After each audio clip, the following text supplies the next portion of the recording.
Hello, and welcome once again to the Dental Marketing Mastery Series. This podcast is brought to you by dentalwebcontent.com and New Patients Incorporated. I'm Howie Horrocks, the founder of New Patients Incorporated. Along with me once again is my friend and partner and the president of New Patients Incorporated, Mark Dilatush.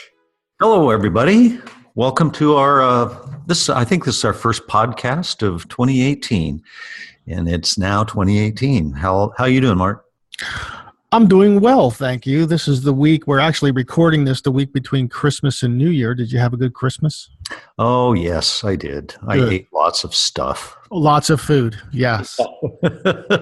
All right, so yeah, I mean, we had a little series going of how to prepare for 2018. I think we kind of ran that title into the reality of 2018 actually happening. Yeah, here it is. So here it is. So we're going to have to rename that title from how to prepare for 2018 to what to do in 2018. Right.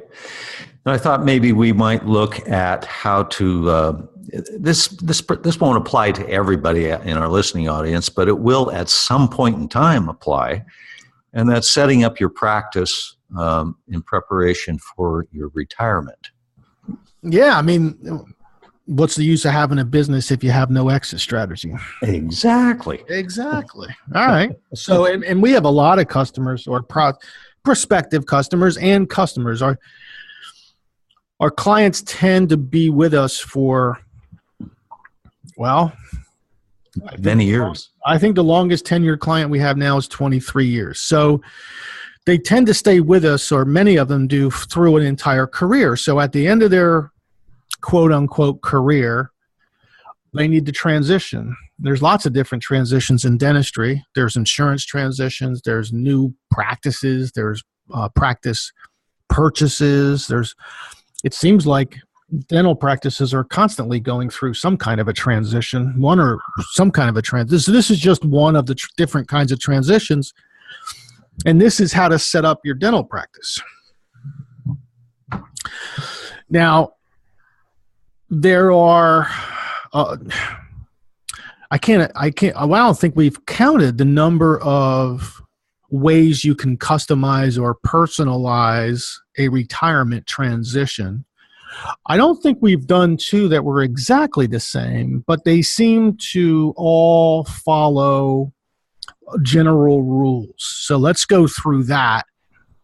And again, this isn't us. This isn't our advice. This is what clients tell us they want.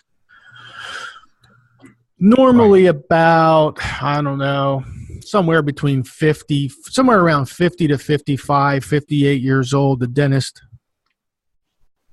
gets to the point where if they have to do another two-surface composite, they're going to stab somebody in the eye with a pencil.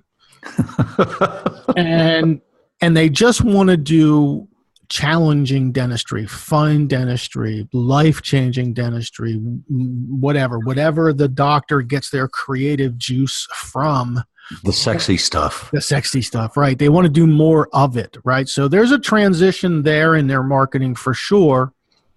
And normally that's the window to retirement. Normally the dentist will, go another 8 to 10 more years, and pretty soon, many times by the urging of the spouse, someone says, okay, it's time to slow down, time for us to do other things, time to travel, time to spend more time with our grandkids, whatever the issue is.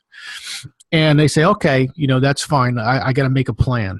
But I don't want to alienate my patients. I don't want to carve my schedule from 32 hours to 18 a week. I really want my practice to go on, and I want to get the value out of my practice. So now we get to the point where we begin to plan the transition of an associate in. And this podcast is not going to be about personality tests and how to choose an associate, and we'll leave that to those professionals. Let's assume that you found, or you can find, the right associate that we all believe is going to ultimately transition into a buy-in, buyout kind of arrangement. to where you can continue to practice 18, 20 hours a week doing the fun, sexy dentistry that you want to do while the new dentist brings the practice up and does more of the bread and butter, gets their speed going, and gets the staff in alignment and all the whole, let's say all that stuff. What kind of a marketing transition is needed? Well, if it was a solo practice before the associate came in and you were spending most of your money on, let's say you were spending half your money on the higher end family market, and then you were spending another half of your budget on, trying to get those bigger cases or those more challenging or fun or financially rewarding cases out of the local dental market, there's going to be a pretty abrupt shift to your advertising and your marketing as soon as that associate comes in. Your existing patients are likely not going to want to see the associate. Right, and I think we can say here at this point that we've seen this over and over again. The reason associateships fail or this transition doesn't go through is it's always a lack of patience. Somebody's not making enough money, and that's usually the new guy or gal. and that's the reason for the divorce. Usually, if a divorce happens, so your capacity is going to double. Well, yeah, well, it could. If the retiring dentist is going to stay on for the full 32 hours a week and the associate's going to come in for their 32 hours a week, then yes, you have added 100% capacity to your practice. Yeah, it won't be that much in practice. But right. Yeah, good point. Right. Yeah. But what you really need, though, is ultimately, this associate's going to need 750 active charts to support a 30-hour work week for them. These might be your emergency patients. They might be the hygiene patients that are willing to see the new dentist. There's going to be some of those. But for the most part, many of your existing patients are going to say, but I want to see my doc. I want the doctor that's been here with my family for 10, 15, 20 years. I don't want to see the new guy or gal. And that's just perfectly natural. So yeah, that's normal, understandable. Yeah. So the point is that when the associate comes in, the volume of new patients has to increase. You can actually go down in quality a little bit just to get the volume on a temporary basis. And if you were focusing your advertising dollars before only on the top 20 or 30% of the local market, you could go down to the top 50% temporarily and pull more volume from the market to feed the new associate. You could also have the new associate doing some hygiene to get to know the new patients. There's little tricks that you can do. Yeah, that's an excellent idea, actually. Right. You open up more convenient hours and have the patients who are choosing these new convenient hours. And it just so happens that the new dentist is the only one available during these convenient hours for your newest hours or evening hours. It's exactly the new person you're going to get. Kind of amazing how that works out. Yeah. You can put online scheduling on your website and only allow the new patients to schedule through the new associate's chair. In other words, don't even put your retiring dentist on your online scheduling system. Don't even make those operatories show up. Okay. So there's all kinds of different ways that we can, we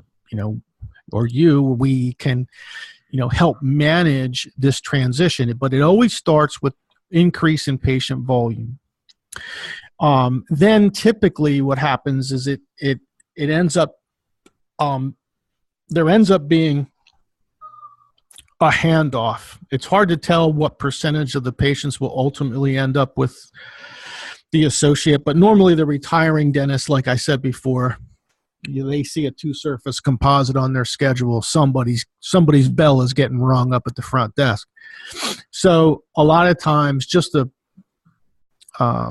pure demand for minor restorative ends up being migrated over to the associate, because the retiring dentist is going to start to cut back And those existing patients who desperately want to see the retiring dentist simply aren't going to be able to get any room in their schedule because the dentist is cutting their schedule back.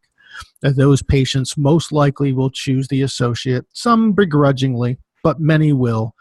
And sooner or later, you will have a full schedule on the associate side, along with the schedule that matches the retiring dentist's work, home, interests, hobby, travel, goals that they've set for their own family.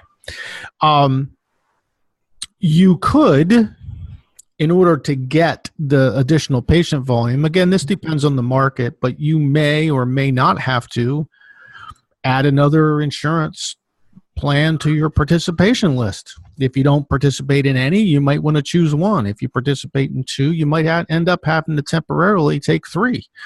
So there are many different ways to manage this transition, but Howie's point is 100% dead on. And that is these relationships between the associate and the dentist. If you do enough of these conversations, have enough of these conversations, and you do enough of these interviews, and you dig down into the truth enough like we do, 90% of these relationships blow up because the associate doesn't have enough patience to make a living. And then the retiring dentist, didn't plan. So they didn't alter their marketing. They didn't alter their advertising. They didn't change their volume. They didn't change anything. All they did was add a whole bunch of capacity and hope that more new patients come in. And that never happened. Hope is not a marketing strategy. It's not a strategy. That's one of our favorite sayings. It's basically hope. That's what it is. You know what? We're going to take a break here and come back and continue discussing this important topic. So don't go away. We'll be right back. Hello, everybody. This is Howie Horrocks, and along with me is Mark Dilatush, the president of New Patients Incorporated. How you doing, Mark? Hey, Howie. How are you? This is the part of the podcast where we get to brag about our company. Yay. So sometimes it gets lost in all these podcasts what New Patients Incorporated actually does. We have, I don't know how many podcasts, 75, 80, one a week for well over a year. And all of you listen to these a half hour at a time, and you might lose sight of what we do. So here's the short answer. We do everything we're talking about in these podcasts on behalf of our clients. Okay. The podcasts are there for our clients, of course, just so they understand what the heck we're doing, but also for the doctors who are do-it-yourselfers. If you're not a do-it-yourselfer and you want someone to do this for you, newpatientsinc.com. There's an icon in the dead center at the top of our homepage where you can get a complimentary marketing plan. A series of questions will need to be completed, and once you complete that, we will analyze your market area, develop a marketing plan, and get on the phone with you, discuss all the sections of the marketing plan, just to make sure you understand a couple of things: what you're up against, what your expectations should be, and what Mark and Howie would do if we owned your dental practice. Okay, we are back. We're talking about transitioning, about maybe the mature dentist bringing on an associate and how to deal with these issues, and in going forward toward what the owner doctor wants to do, which is cash out and have a great life, right? Exactly. And they want their patients to be taken care of, right? So another thing you can do with the associate is they get all the emergency calls. Yeah. Another thing you can do with the associate is, hey buddy, I'm going on a 2-week vacation to France with my wife. You're covering everything. Yeah. Okay. Now to the dentists out there who've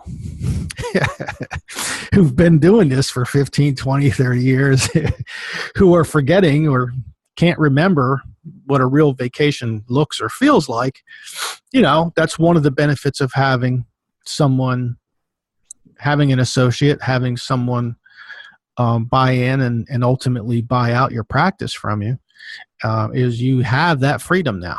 Right? You don't have to be the guy or gal on call every night, and you don't have to be the one who practices 50, 51 weeks a year. You don't have to do that anymore. So, Right. so anyway, as you get down to the buyout part, which is where, the dentist buying in normally begins to take control. They take control of decisions. They take control of staff. They take control of basically ownership of the practice. A lot of times that can either be a big sigh of relief, or it can be quite the shock to some dentists. Yeah, it's hard. It's hard to give up the reins. Yeah, and it's a shock to the staff too, right?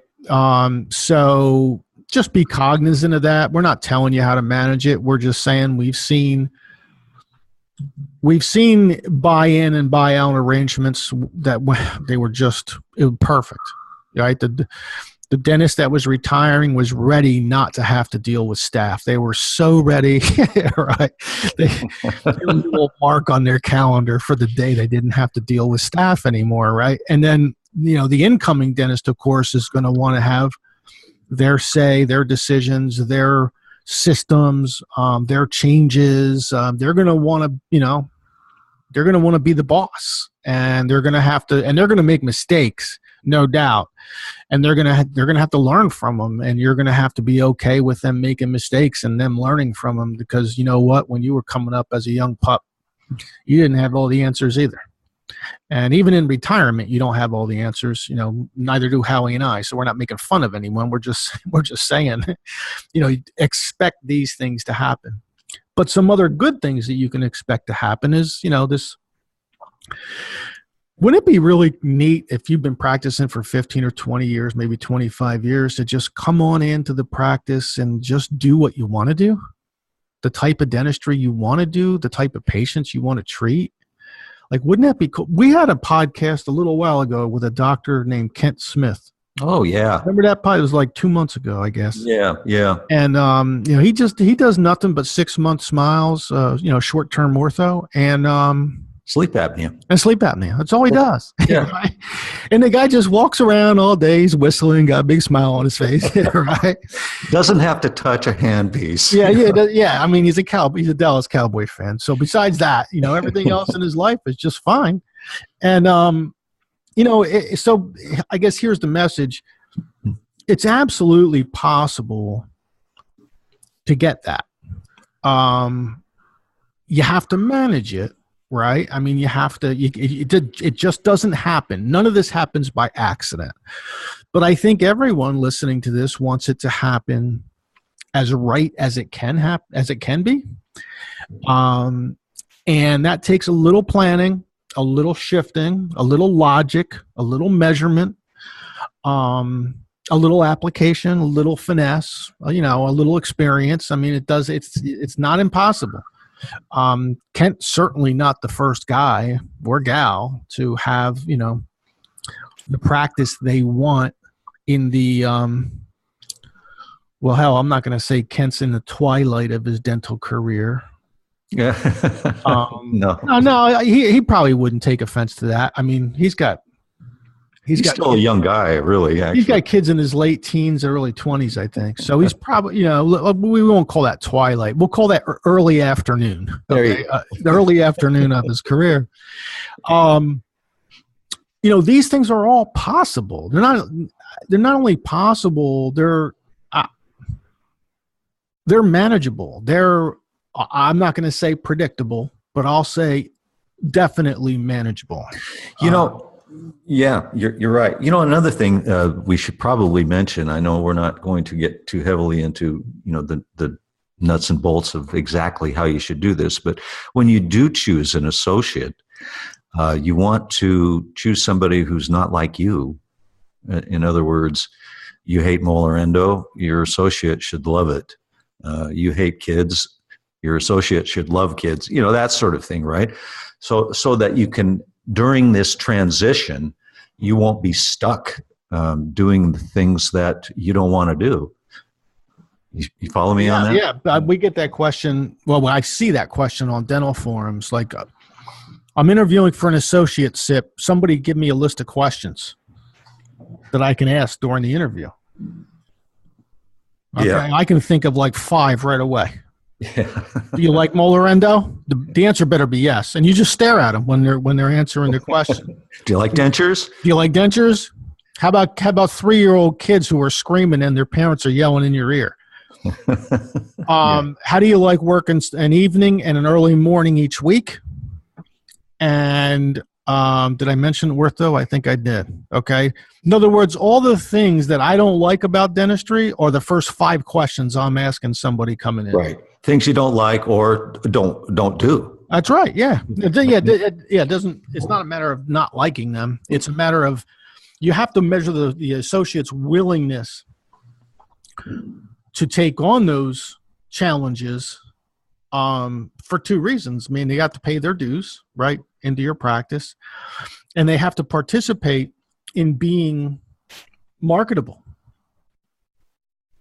If Right. you're a dentist that doesn't do endo and doesn't do ortho, but you can bring somebody, but you do everything else, and you bring somebody in that all of a sudden does endo, ortho, and maybe is willing to treat children, your practice now can basically provide dental services to anyone 3 to 103 years old. That's unbelievably marketable. And that will grow the practice and grow the income and make the associate happy. Now, we're not telling you, now this is for all the associates out there. This is your time to shine. What I'm about to say, you'll pump your fist and go, yeah. So we get associates calling us up all the time, or emailing us, or going online and filling out our client survey. And they say, well, the owner dentist says I should be out promoting the practice.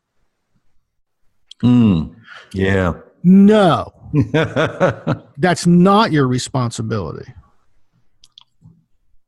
At that point in your career, that's the owner's responsibility, is to have enough patient volume to make you to have you be able to earn a living and have the practice earn some profit on you being there. That is not the associate's responsibility.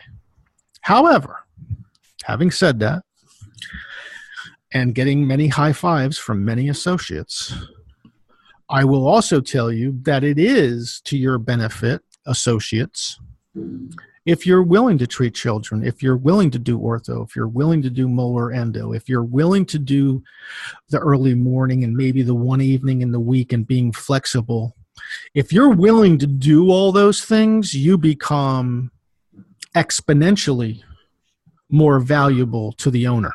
Oh, absolutely. Yeah. Okay. Your chances of success in that practice go up.